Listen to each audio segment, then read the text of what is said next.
1. It's cold. Why don't we get a taxi?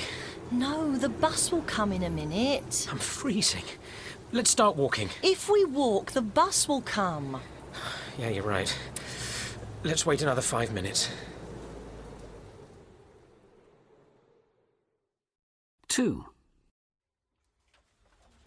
Jim and his wife came to dinner last night. We had a great time. What's his wife's name? Deborah. Don't you know her? No, I've heard Jim talk about her, but I've never met her. She's really nice. Well, I hope I'll meet her soon. 3. What would you do if you saw a mouse in the kitchen? I'd stand on a chair and scream. But a mouse can't hurt you. It's just a little animal. I don't care. 4. What are you going to do tonight? I don't know. I might see a film or I might just go home and stay in. What about you? I'm meeting Nicola in the pub. Do you want to come? Okay. 5.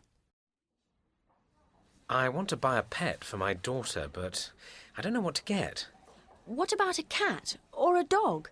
You told me she loves dogs. Yeah, but we don't have a garden. I don't think people should keep dogs in flats. What about a hamster? No, they smell. And they can bite. A goldfish, then. That's a good idea.